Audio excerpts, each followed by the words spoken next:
불교계에서 이름을 알린 성철 스님은 이제 수년 동안 좌선하고 참선하여 불공의 경지가 높은 스님입니다. 그래서 성철 스님이 살아계셨을 때에 많은 사람들이 그 스님을 한 번만이라도 보기를 원합니다.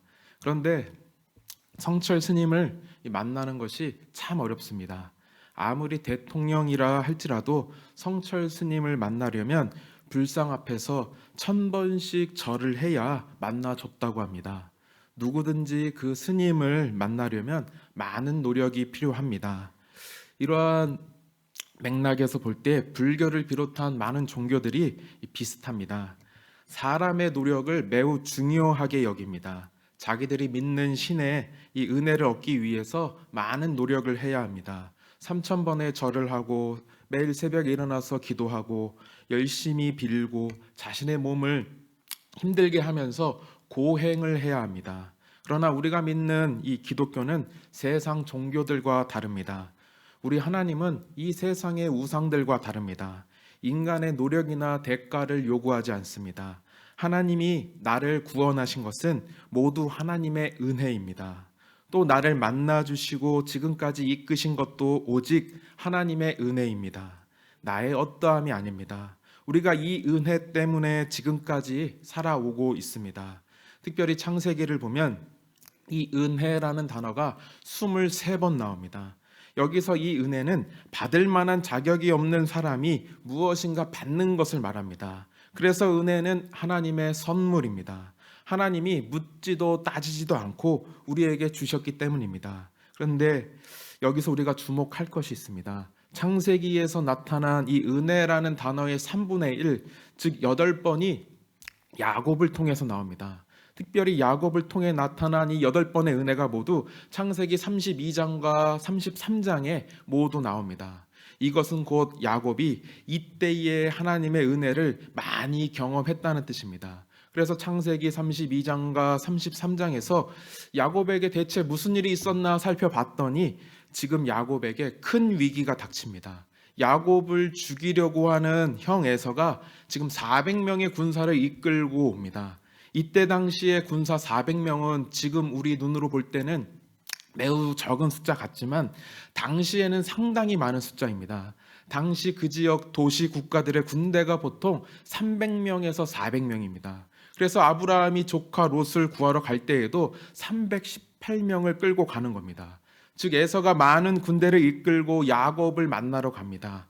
그리고 이 에서의 군대는 정의의 용사로 보여집니다. 즉 숫자만 많은 것이 아니라 싸움도 잘하는 것 같습니다. 신명기 2장 12절을 보니까 에서의 자손들이 호리 사람들을 멸하고 세일 땅에 거주했다고 나옵니다. 즉 에서의 군대가 호리 사람들을 쫓아낼 만큼 힘이 있었다는 뜻입니다. 에서가 지금 힘이 센 군사들을 많이 데려오고 있습니다. 이 소식을 듣고 야곱이 지금 잠을 잘 수가 없습니다. 이제 형 에서를 만나면 죽을 것 같습니다. 야곱이 혼자라면 도망가겠지만 지금 많은 가족들과 이 가축들을 데리고 있어서 빨리 도망갈 수가 없습니다.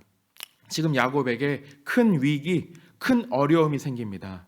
이 위기, 어려움의 순간에 하나님이 야곱에게 은혜를 베풀어 주십니다. 창세기에 나타난 은혜의 3분의 1, 또 야곱에게 부어진 은혜의 모든 은혜가 이 위기의 순간에 나타납니다. 이제 모든 것이 끝났다고 생각될 때 그때 야곱에게 하나님이 은혜를 부어 주십니다. 이렇게 절망의 순간에 하나님의 은혜를 경험한 이 야곱의 이야기는 우리에게 큰 소망을 줍니다. 우리에게 있어서 어려움, 절망은 결코 끝이 아닙니다. 이 어려움과 절망의 순간은 하나님의 은혜를 경험할 수 있는 최고의 순간입니다.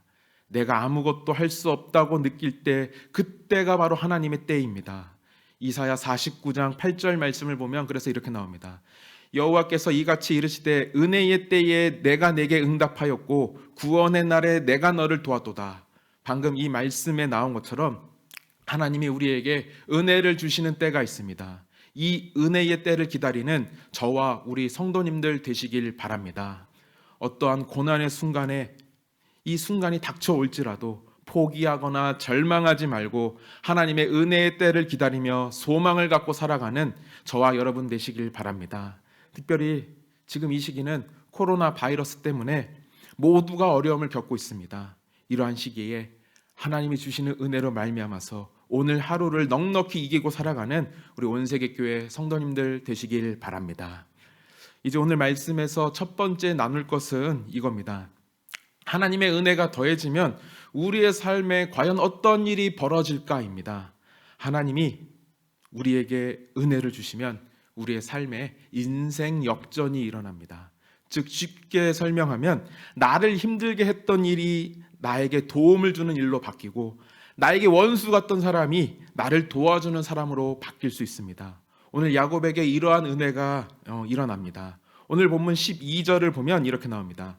에서가 이르되 우리가 떠나자 내가 너와 동행하리라. 이 말씀을 보면 에서가 야곱에게 함께 가자고 합니다. 이것은 에서가 야곱을 지켜주겠다는 겁니다. 에서와 함께하는 이 400명의 군사가 야곱을 지켜줍니다. 야곱이 이전에는 에서와 그 군사 400명 때문에 잠도 못 잤습니다. 그런데 이제 에서와 그 군사 400명이 이제 자기를 도와주는 사람으로 바뀝니다. 이것이 바로 창세기 33장에 나타나는 하나님의 은혜입니다. 하나님이 우리에게 은혜를 주시면 이렇게 모든 것이 합력해서 선을 이루게 됩니다. 저는 개인적으로 이런 은혜를 경험한 적이 있습니다. 좀 더 구체적으로 말하면 저를 힘들게 했던 사람이 저를 도와주는 사람으로 바뀐 경험이 있습니다. 5학년짜리 아이입니다. 제가 예전에 다른 교회에서 초등부 사역을 할 때에 이 5학년 율동부 아이가 항상 요 정도 맨 앞자리에 앉아서 설교를 듣습니다. 그리고 예배가 끝나면 항상 저를 찾아옵니다. 그리고 이렇게 말합니다. 전도사님, 설교 좀 잘하세요.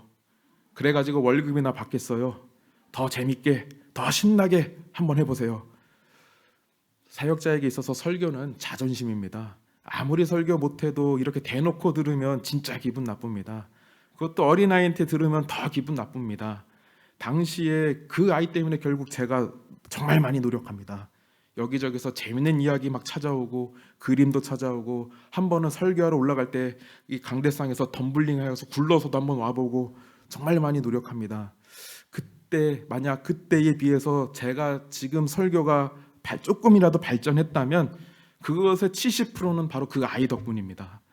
개인적으로 설교가 잘 안 된다는 느낌이 들 때가 있는데 많이 있죠. 많이 있는데 그때마다 그 아이를 좀 다시 찾아가야 되나 하는 이런 생각도 하게 되는 겁니다.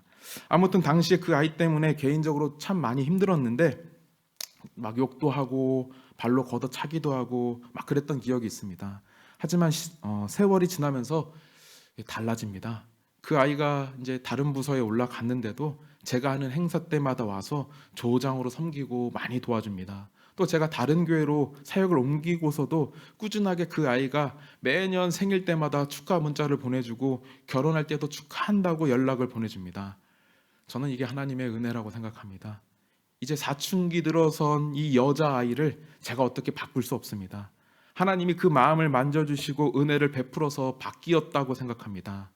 그래서 저를 힘들게 했던 그 아이가 저에게 위로가 되고 도움이 되는 사람으로 바뀝니다. 이 모든 것이 하나님의 은혜입니다.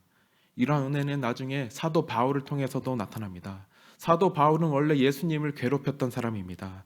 그래서 사도행전 22장 7절 8절을 보면 이렇게 나옵니다. 사울아 사울아 내가 왜 나를 박해하느냐 하시거늘 나는 내가 박해하는 나사렛 예수라 하시더라.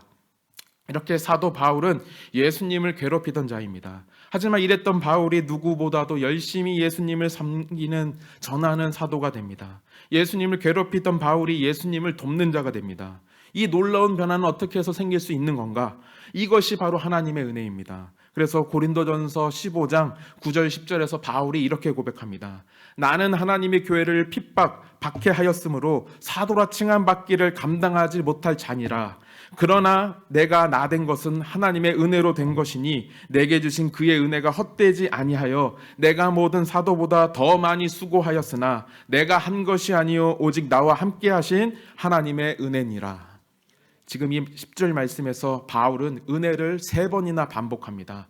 당시 숫자 3은 완전수입니다. 즉 바울은 자기가 이렇게 예수님을 박해하던 사람에서 예수님을 돕는 사람으로 변한 것이 오직 은혜라고 고백하는 겁니다. 이렇게 은혜의 역사가 놀랍습니다. 은혜는 우리 인생의 역전을 가져옵니다. 하나님이 나에게 은혜를 주시면 나를 힘들게 했던 일이 도움을 주는 일로 바뀔 수 있습니다. 또 나에게 원수 같던 사람이 나에게 도움을 주는 사람으로 바뀔 수 있습니다. 그래서 우리가 하나님의 은혜를 구해야 합니다. 큰 믿음 가지고 우리가 기도하면서 나아가야 합니다.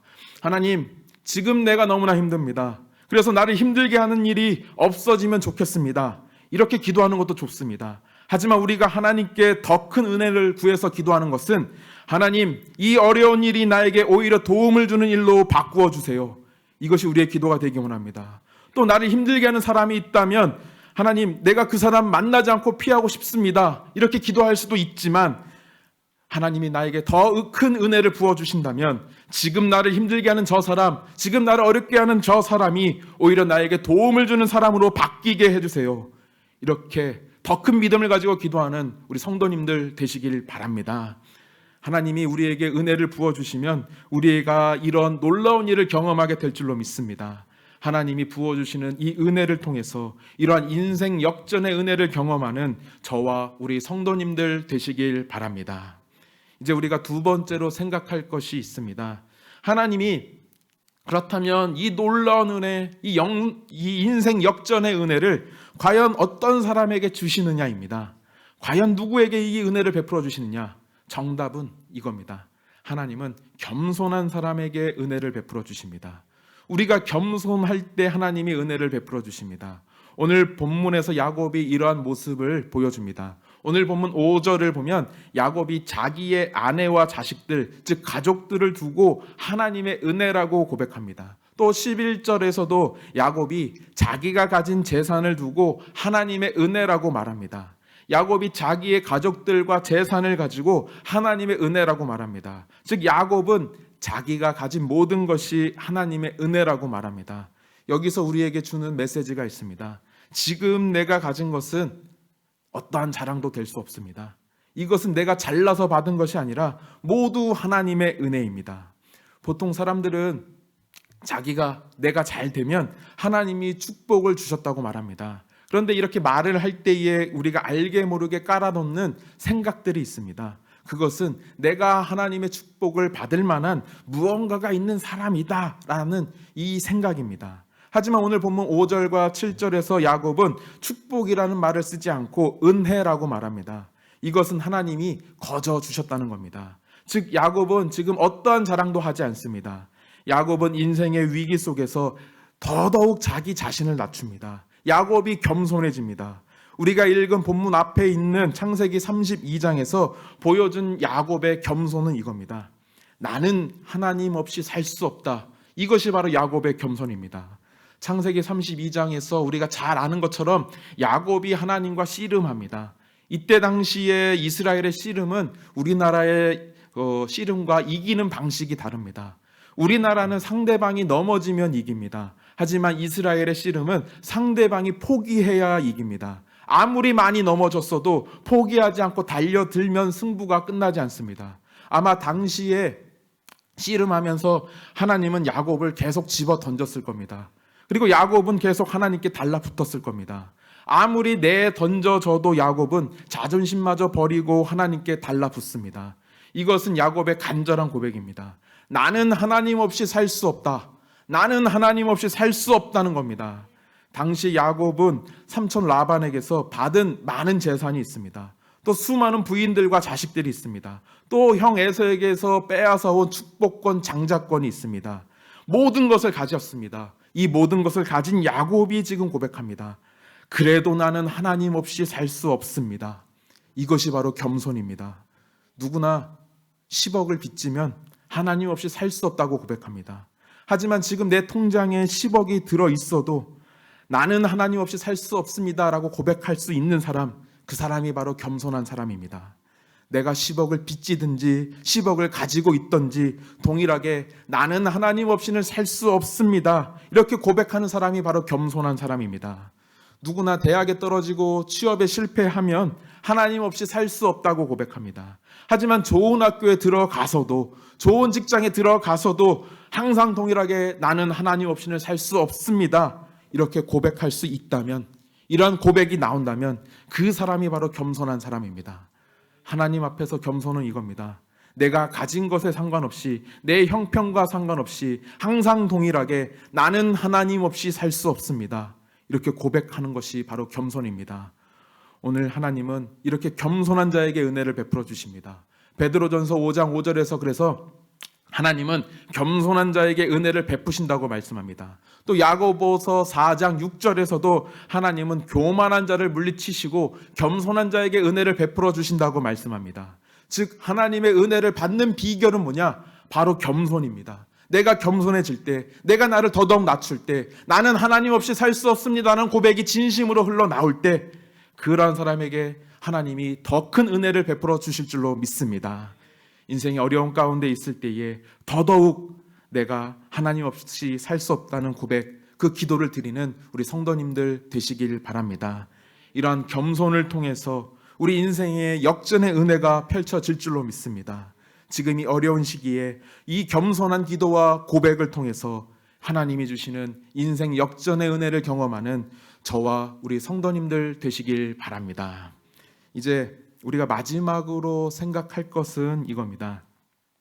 우리가 인생의 어려움 속에서 큰 은혜를 받았다면 우리는 과연 하나님 앞에서 어떻게 반응해야 되는 건가? 우리의 반응은 무엇이 되어야 하는 건가? 우리가 하나님께 감사해야 합니다. 이 감사라는 말은 헬라어로 유카리스티아입니다. 이 말은 두 단어가 합쳐진 겁니다. 먼저 앞에 있는 유는 좋다는 뜻입니다. 그리고 뒤에 있는 카리스는 은혜입니다.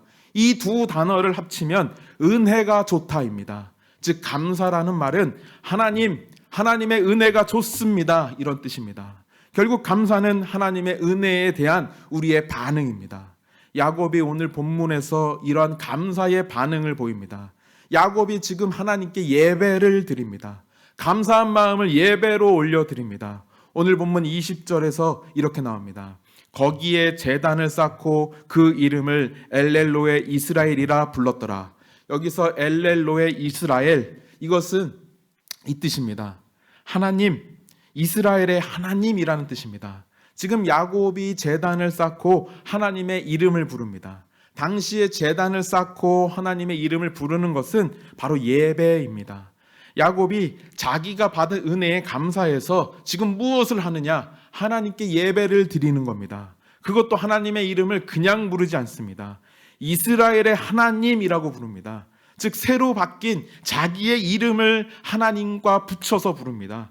이것은 하나님과 자기가 개인적인 만남이 있다는 겁니다. 내가 개인적으로 인격적으로 하나님을 만났다는 겁니다. 지금 드리는 예배가 형식적인 예배가 아니라 온전히 하나님을 만나는 예배라는 겁니다. 자신이 받은 은혜에 감사해서 그 간증이 들어 있습니다. 이렇게 만약 오늘 내가 하나님께 은혜를 입었다면 먼저 감사로 예배드리는 우리 성도님들 되시길 바랍니다. 이 어려운 시기에 은혜로 취업이 되었다면 먼저 하나님께 예배 드리시길 바랍니다. 이 어려운 시기에 은혜로 사업을 시작할 수 있다면, 사업이 더더욱 잘 되고 있다면 먼저 감사로 예배 드리시길 바랍니다. 이 어려운 시기에 월급이 끊이지 않고 나와도 우리 가족들 어려움 없이 생활할 수 있다면 그것만으로도 우리가 감사로 예배 드려야 합니다. 이 예배가 교회 현장이든지 아니면 온라인이든지 어디서든지 항상 감사로 하나님께 나아가는 저와 성도님들 되시길 바랍니다. 특별히 저는 오늘 더욱 하나님의 은혜에 감사하고 싶습니다. 그것은 하나님이 우리에게 예수님을 주셨기 때문입니다. 예수님이 화목 제물이 되어서 우리에게 생명을 주셨기 때문입니다. 이 예수님 때문에 우리가 항상 감사할 수 있습니다. 오늘 본문 창세기 33장을 읽으면서 저는 특별히 우리의 화목제물 되신 예수님이 더욱 생각납니다. 오늘 본문 33장은 야곱과 에서가 화해하는 장면입니다. 그래서 4절 말씀을 보면 에서와 야곱이 서로 안고 목을 어긋맞추어 입을 맞춥니다. 이것은 당시 사회에서 화해하는 전형적인 장면입니다. 그래서 누가복음 15장에서도 집 나간 탕자가 돌아왔을 때 아버지가 탕자에게 같은 행동을 보여줍니다. 이것은 그 관계가 다시 회복되었다는 뜻입니다. 즉 창세기 33장에서 에서와 야곱이 서로 화해합니다. 그런데 여기서 우리가 주목할 것이 있습니다. 11절을 보면 야곱이 에서에게 예물을 줍니다. 그런데 그냥 주는 것도 아니고 강권합니다. 무조건 받으라는 겁니다. 당시 사회에서 서로 화해할 때 이렇게 예물을 권하고 사양하는 것이, 이 몇 번 사양하는 것이 당시의 관례입니다. 이렇게 오늘 본문에서 에서가 야곱의 예물을 받으면서 그 관계가 다시 회복됩니다. 지금 이 장면이 우리에게 주는 메시지가 있습니다. 이렇게 관계를 회복할 때에는 반드시 그 대가가 필요합니다. 에서와 야곱의 관계가 회복될 때에 그 대가가 필요했듯이 죄로 인해 갈라진 하나님과 우리의 관계 회복에도 그 대가가 필요합니다. 이 대가는 우리의 생명입니다. 죄의 삭은 사망이기 때문입니다. 이렇게 우리는 원래 죄로 인해 죽어야 합니다. 죽은 사람은 아무것도 할 수 없고 누릴 수 없습니다. 하지만 예수님이 우리 대신에 그 생명을 내어주고 돌아가십니다. 그리고 예수님이 우리에게 새 생명을 주십니다. 이것이 바로 하나님이 우리에게 주신 은혜입니다. 그래서 에베소서 1장 7절을 보면 이렇게 나옵니다. 우리는 그리스도 안에서 그의 은혜의 풍성함을 따라 그의 피로 말미암아 속량 곧 죄사함을 받았느니라. 지금 이 말씀에서 우리가 큰 은혜를 받았다고 말합니다. 원래 죽어야 할 나 대신에 예수님이 돌아가신 것, 그것이 바로 은혜입니다.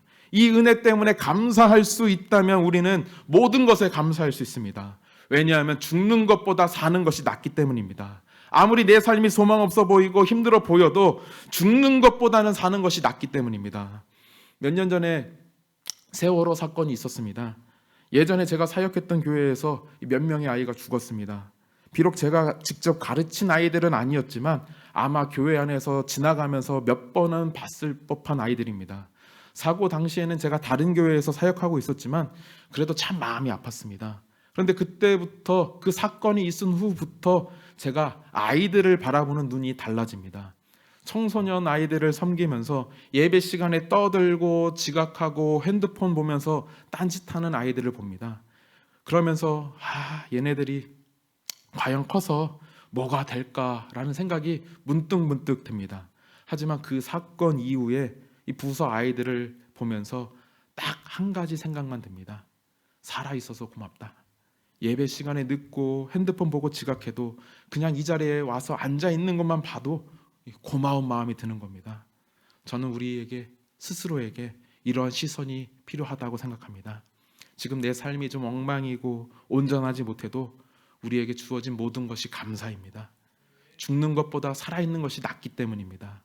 우리는 영적인 생명을 받았습니다. 예수님이 우리에게 이 생명을 주셨습니다. 이것이 바로 하나님의 은혜입니다. 우리가 이 세상에서 무언가 하나라도 누릴 수 있다면 그 모든 것이 감사입니다. 예수님이 우리에게 이 감사를 주셨습니다. 예수님과 함께 항상 범사에 감사하며 살아가는 저와 여러분 되시길 바랍니다. 하나님이 주시는 이 은혜로 말미암아서 이 어려운 세상에서 이 인생 역전의 은혜를 누리면서 겸손히 하나님 붙들고 살아가시길 바랍니다. 그리고 그 은혜를 통해서 범사에 감사하면서 예배를 통해 그 감사를 올려드리는 저와 우리 성도님들 되시길 바랍니다. 이제 우리 같이